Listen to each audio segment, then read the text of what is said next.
Okay, you need to hear this one because it gets out of hand almost immediately. Decaf, the harmless version of coffee. The first commercially viable process used benzene to pull caffeine from the beans. Yes, that benzene, the one found in gasoline and cigarette smoke. The patent called it eminently suitable, then admitted that completely removing it from the beans was exceedingly difficult. And the brand built from that process promised, always harmless, always wholesome. And somehow, that was only the beginning. The man behind it, Ludwig Roselius, would go from selling decaf to wartime propaganda, Atlantis-based racial mythology, and a public rejection from Hitler. How did a campaign to make coffee harmless end with one man trying to decide what belonged inside German history? The version most people hear begins at sea. A coffee shipment is soaked in seawater. Sometimes the crates get wet. Sometimes the ship is swamped. In more ambitious retellings, the cargo sinks in Bremen harbor, and Roselius personally salvages the beans. The soaking supposedly removes caffeine without ruining the flavor, revealing decaf by accident. It's a lovely origin story. Salt, storm, ruined cargo, sudden discovery. It also becomes more cinematic every time it's repeated, which is generally not how evidence behaves. Its source is unknown. It doesn't appear in the patent, the strongest biographies, or a detailed 1927 account of the invention. Those records show deliberate chemical work by Roselius and two collaborators, Johann Friedrich Meyer Jr. and Karl Heinrich Wimmer. The legend begins with damaged cargo. The older story begins with a body. Ludwig's father, Diedrich Roselius, founded the family coffee firm and died suddenly in 1902. Ludwig and his brother inherited the business. According to a story circulating during Ludwig's lifetime, Diedrich died from coffee poisoning. Later institutional accounts say doctors blamed heavy caffeine consumption. No medical record or first-person statement from Ludwig has been found to prove that caffeine killed his father, or to show exactly what Ludwig believed. Still, within a few years, Roselius and his collaborators were trying to remove caffeine from coffee commercially. Maybe grief gave the project urgency. Maybe fear did. Maybe it was conviction, opportunity, or some mixture that can't be separated now.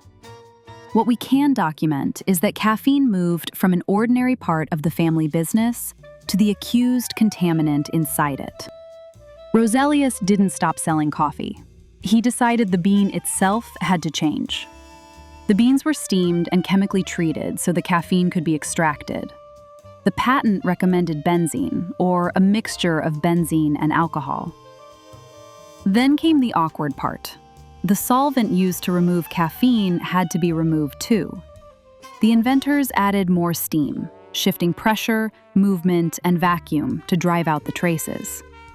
It's less a graceful discovery than a chemical exorcism, in which the exorcist has settled into the walls. This isn't a warning about modern decaf. The original process is long gone, and there's no evidence that Kaffee customers were poisoned. Benzene's link to leukemia hadn't been established in 1906, though serious damage to the blood was already being observed. Roselius wasn't knowingly using a recognized carcinogen. He was building a product around absolute safety, while the process struggled to remove one of its own ingredients. He founded Kaffee in 1906. Engineering the coffee was only half the invention. The other half was finding people who wanted coffee with one of coffee's defining substances missing. There was no mass market waiting for decaf. Roselius had to create the customer along with the product. Kaffee advertising associated caffeine with irritated nerves, an excited heart, sleeplessness, weakness, and reduced productivity.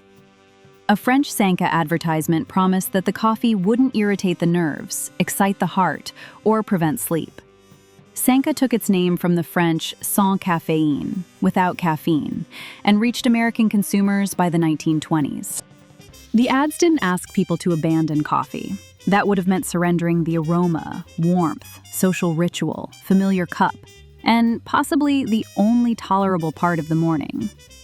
They offered something better: permission. You could keep the ritual. You only had to buy the version that had been cleaned up first. The company sharpened familiar discomforts into one hidden enemy, wrapped the answer in scientific authority, and sold customers a way to continue exactly as before. Café Hague wasn't merely selling the absence of caffeine. It was selling the absence of consequences. Always harmless is an ambitious promise for anything sold in a bag, especially when the patent spends so much time trying to evict the processing solvent. The factory grew, the brand spread. Decaf became a product category because Roselius and his company taught consumers how to fear caffeine in the correct branded way. Then, the First World War gave that talent a larger audience. Roselius worked for the German Foreign Office as a propaganda specialist.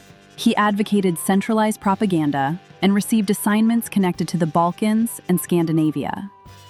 He was no longer arranging the meaning of a cup of coffee for anxious customers. He was helping a government arrange the meaning of war. After the war, Roselius took that same instinct for arranging meaning and gave it a permanent address. He poured part of his coffee fortune into Böttcherstraße, a street of roughly 100 meters in Bremen. Built with artists including Bernhard Hoetger, it combined company offices, shops, museums, cafes, expressionist architecture, and tourist spectacle. It was culture, commerce, and advertising for Café Hague folded into one place. The package had expanded until people could walk through it. Over time, Roselius and Hoetger filled the street with Atlantis stories, Germanic prehistory, heroic figures, and claims about Nordic racial superiority. Roselius welcomed the Nazi seizure of power and tried to align Böttcherstraße with the regime.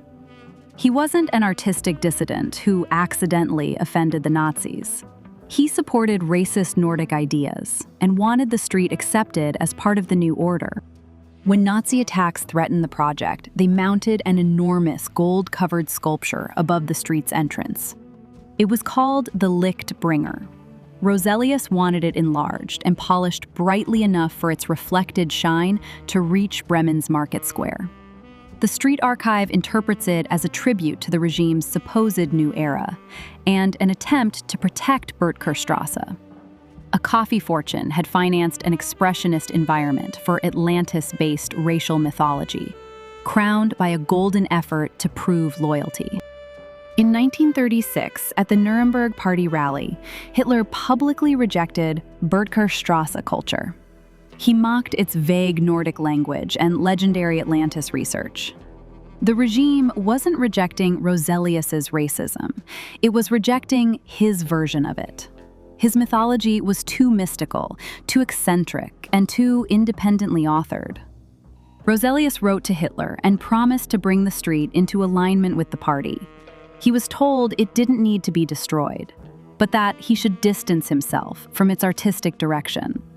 Roselius had spent decades deciding what belonged inside a coffee bean, what consumers should fear, what wartime audiences should believe, and what German history should mean. Now he had reached a regime that would not allow anyone else to define the contaminant, the cure, or the myth. Roselius died in 1943.